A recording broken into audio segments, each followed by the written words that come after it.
दिल्ली का एक ऐसा मामला जिसने पूरे भारत को दहला दिया था। एक ही घर में 11 लोगों की एक साथ रहस्यमयी मौत। किसी ने कहा काला जादू, किसी ने कहा आत्महत्या, तो किसी ने कहा यह कोई अंधविश्वास का खेल था। बुराड़ी का यह केस आज भी सबसे डरावना और रहस्यमयी केस माना जाता है। आज मैं आपको इसकी पूरी सच्चाई बताऊंगा, वो बातें भी जो शायद आपने कभी नहीं सुनी होंगी। 1 जुलाई 2018 दिल्ली का बुराड़ी इलाका। सुबह मोहल्ले में जैसे ही यह खबर फैली कि एक ही घर में 11 लाशें लटकी हुई मिली हैं, पूरा देश सन्न रह गया। कोई मानने को तैयार ही नहीं था कि यह पूरा परिवार, जो कल तक हंस बोल रहा था, आज एक साथ फांसी पर झूल गया। आज इस कांड को पूरे 7 साल बीत चुके हैं। बता दें, अगले दिन उनके शव घर से बरामद किए गए थे। चलिए जानते हैं उस रात की पूरी कहानी विस्तार से। तारीख 1 जुलाई 2018। जगह दिल्ली का बुराड़ी इलाका। यहाँ संत नगर की गली नंबर 4 के मकान नंबर 430 में चुंडावत परिवार रहता था। वैसे तो मूल रूप से यह परिवार राजस्थान के चित्तौड़गढ़ का रहने वाला था, लेकिन 20 साल पहले यह परिवार दिल्ली आकर बस गया। इस परिवार को भाटिया परिवार के नाम से भी जाना जाता था। इस परिवार की सबसे बड़ी सदस्य नारायणी देवी थीं, जिनकी उम्र 77 साल थी।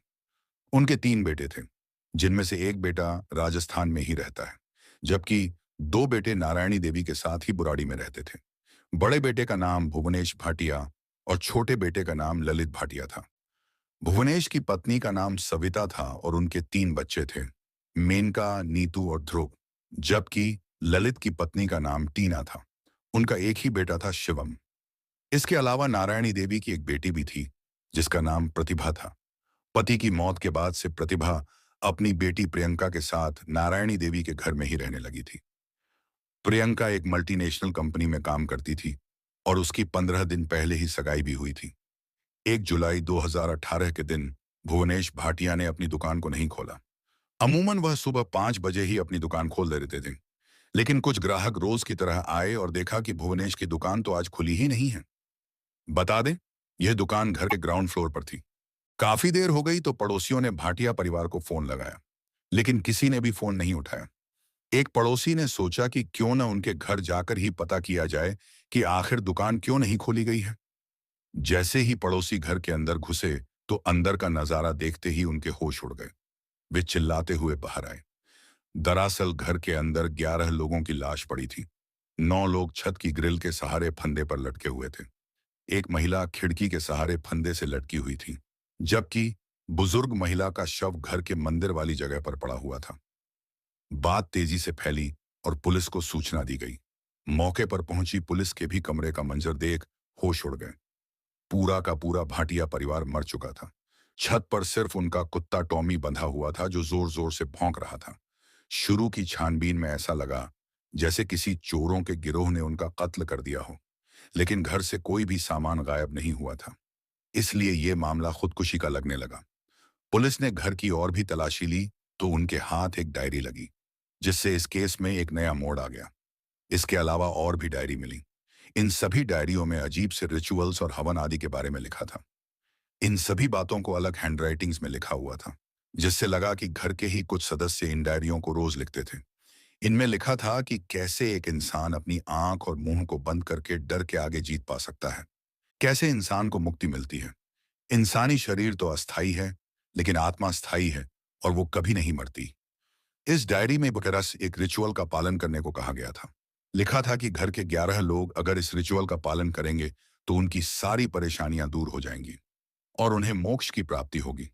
इसके अलावा भी डायरी में काफी अजीबोगरीब बातें लिखी थीं, जिनका सार यह निकल रहा था कि आपको अपना शरीर त्यागने की प्रक्रिया करनी है, लेकिन आप उसमें मरेंगे नहीं, बल्कि घर के मुखिया भोपाल चुंडावत, जिनकी साल 2007 में मौत हो गई थी, वो आपको बचा लेंगे, साथ ही आपको अपने दर्शन भी देंगे। परिवार फॉलो करता था डायरी में लिखी बातें। इसके अलावा भगवान की किताबें और ग्रंथ भी थे। पुलिस के मुताबिक यह परिवार डायरी में लिखी बातों को फॉलो करता था। पुलिस ने इस परिवार के अन्य रिश्तेदारों और पड़ोसियों से बात की तो पता चला कि ये सभी बहुत ही धार्मिक प्रवृत्ति के लोग थे। किसी से भी उनकी कोई दुश्मनी नहीं थी। सबसे अच्छे से बात करते थे, सबका आदर सम्मान करते थे। रिश्तेदारों ने तो इसे हत्या बताया, लेकिन पुलिस जांच में कहीं भी इस बात का कोई सबूत नहीं मिला जो इस मास सुसाइड को हत्या दर्शाए। फिर भी पोस्टमार्टम के लिए शवों को भेजा गया। रिपोर्ट में भी साफ हो गया कि यह एक मास सुसाइड केस ही था। मृत लोगों में सबसे लेट मौत हुई थी नारायणी देवी की। वो एकमात्र विक्टिम थी जिन्होंने फांसी नहीं लगाई थी। उन्हें कुछ जहरीला पदार्थ दिया गया था जिससे उनकी मौत हुई। पुलिस ने जब इसकी डिटेल रिपोर्ट पेश की तो केस का अच्छे से पता लग सका। दरअसल साल 2007 में नारायणी देवी के पति भोपाल दास की मौत हो गई थी। उनकी मौत से सबसे ज्यादा सदमा छोटे बेटे ललित को लगा था, क्योंकि वह अपने पिता के बेहद करीब थी। उनकी मौत के बाद से वह गुमसुम रहने लगा और अजीब हरकतें भी करने लगा। वो परिवार में अक्सर यह बोला करता कि उसके अंदर भोपाल दास की आत्मा आती है।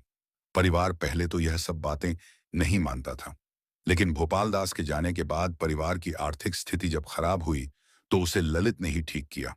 इसका कारण ललित ने परिवार को भोपाल दास का सपने में आना ही बताया। उसने कहा कि भोपाल दास द्वारा कही बातों को वो मानता है, इसीलिए घर के हालात ठीक हुए हैं। परिवार अब ललित की बातों को थोड़ा थोड़ा मानने लगा था। इसके 6 साल बाद ललित अपनी प्लाईवुड की दुकान में काम कर रहा था। तभी एक बड़ी सी लड़की उसके सिर पर गिर गई, जिसके कारण ललित की आवाज चली गई। भाटिया परिवार ने उसका कई जगह इलाज करवाया, लेकिन वह ठीक नहीं हुआ। लेकिन कुछ ही साल बाद एक दिन अचानक से ललित बोलने लग पड़ा। परिवार यह देखकर हैरान रह गया। तब ललित ने बताया कि भोपाल दास ने ही उसे ठीक किया है, क्योंकि वो रोज उसके सपने में आते हैं। अब परिवार पूरी तरह मान गया कि हो न हो भोपाल दास जरूर ललित के सपने में आते हैं। दिन बीतते गए और ललित अब और अजीबोगरीब बातें करने लगा था। वो जो भी बोलता, परिवार भोपाल दास का आदेश समझकर उसे करते। ललित की बहन की बेटी प्रियंका 33 साल की थी। उसकी शादी नहीं हो रही थी।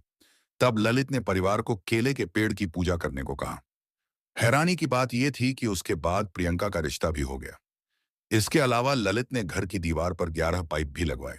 कॉन्ट्रैक्टर को तो उसने यही कहा कि घर की वेंटिलेशन के लिए उसने ये पाइप लगवाए हैं, लेकिन लोग इसे भी बाद में ललित की डायरी में लिखी बातों से जोड़ने लगे।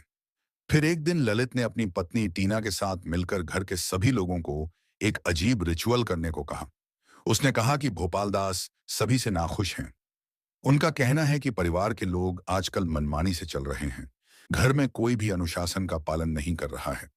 अगर वे इस रिचुअल का पालन करते हैं तो भोपाल दास उन्हें दर्शन देंगे और उनकी गलतियों को माफ भी कर देंगे।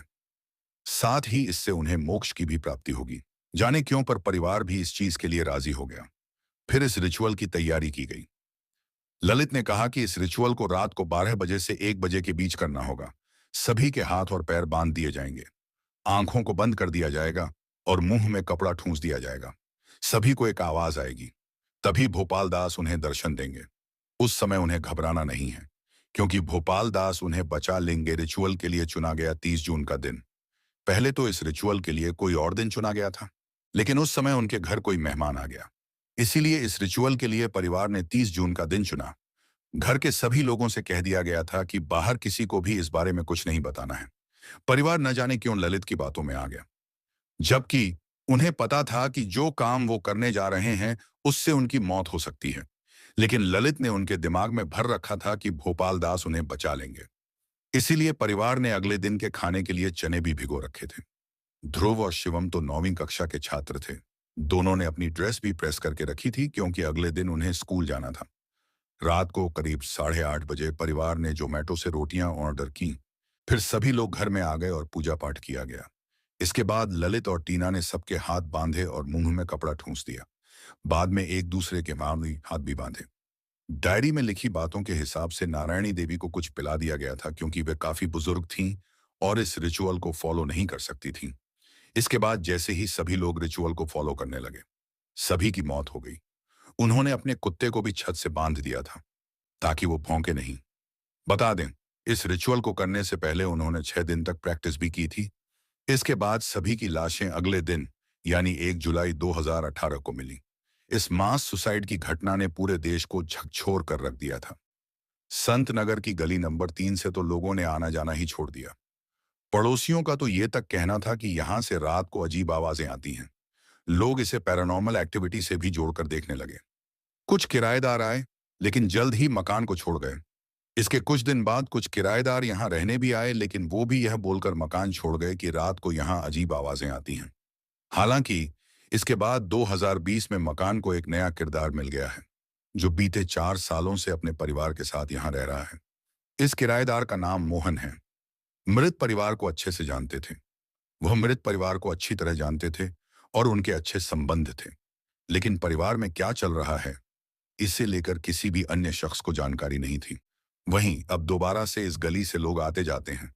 जहां 7 साल पहले इस गली में दहशत का माहौल था, अब वहां लोग नॉर्मल लाइफ जी रहे हैं। लेकिन आज भी जब वे उस रात की घटना को याद करते हैं तो सिहर उठते हैं। इस केस की सबसे डरावनी बात यह नहीं कि 11 लोग मरे, बल्कि ये कि वो सब पढ़े लिखे समझदार लोग थे। लेकिन अंधी श्रद्धा, मानसिक भ्रम और सामूहिक पागलपन ने पूरे परिवार को तबाह कर दिया। ललित खुद एक बिजनेसमैन था। उसकी पत्नी पढ़ी लिखी थी। बच्चे स्कूल जाते थे। लेकिन डर और विश्वास का जाल इतना खतरनाक हो सकता है, किसी ने नहीं सोचा था। बुराड़ी मास सुसाइड आज भी भारत का सबसे रहस्यमयी, खौफनाक और डरावना केस माना जाता है। नेटफ्लिक्स पर इस पर डॉक्यूमेंट्री बनी। यूट्यूब, रेडिट, हर जगह लोग आज भी इसे लेकर बातें करते हैं। लेकिन एक बात साफ है, डर सिर्फ भूत प्रेत में नहीं, इंसानी दिमाग में भी होता है। आपका इस केस पर क्या मानना है? क्या यह सच में आत्मा का असर था या सिर्फ एक बीमार दिमाग का खेल? कमेंट में जरूर बताइए। अगर ऐसी सच्ची, डरावनी और रहस्यमयी कहानियां सुनना पसंद है तो चैनल को सब्सक्राइब करें, बेल आइकन दबाएं। मिलते हैं अगली कहानी में। तब तक सेफ रहिए और सोच समझकर किसी पर यकीन करिए।